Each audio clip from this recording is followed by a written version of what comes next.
کہ آخر کیا وجہ ہوئی کہ اللہ کے رسول نے ایک امت تیار کی، دنیا پر وہ چھا گئی، غلبہ حاصل ہوا، مگر بعد میں زوال کا شکار ہو گئے ہم مسلمان اور بہت پستی میں گر گئے. تو اس کے سبب بیان کر رہے ہیں. تو پہلا سبب یہی بیان کیا نا کہ پہلی جماعت جو تھی وہ قرآن سے صرف ہدایت لیتی تھی، باقی ساری چیزیں تو تھیں نا ضمنی تھیں، اصل مرکز ہدایت قرآن تھا، اس کو سامنے رکھ کر باقی چیزوں کو اسی پر وہ جانتے تھے.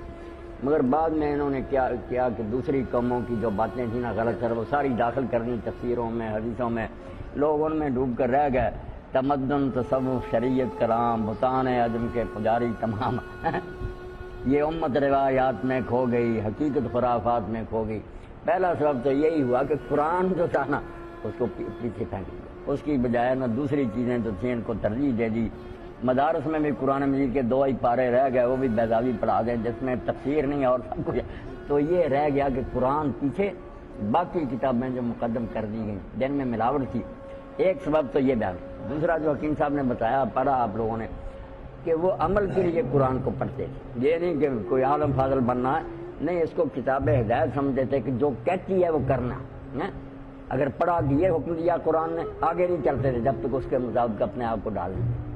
جیسے روکا روکتے تھے، علم کے ساتھ ساتھ عمل کرتے جاتے تھے. اس وقت قرآن عمل کی کتاب تھی. بعد میں گنڈے تعویذوں کی برکت کے لیے پڑھنے کی، ایک حرف پر اتنی نیکیاں ملتی ہیں، بس وہ ثواب کے مبہم تصور میں کھو گئے.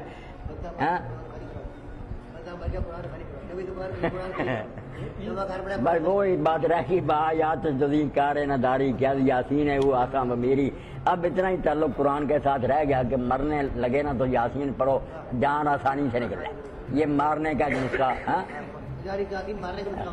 کوئی قرآن گھر نیا بنایا تو وہاں بس اس کو لے جا کر قرآن شریف کو پہلے دیوار پر رکھ دو، جن یہاں سے بھاگ جائیں.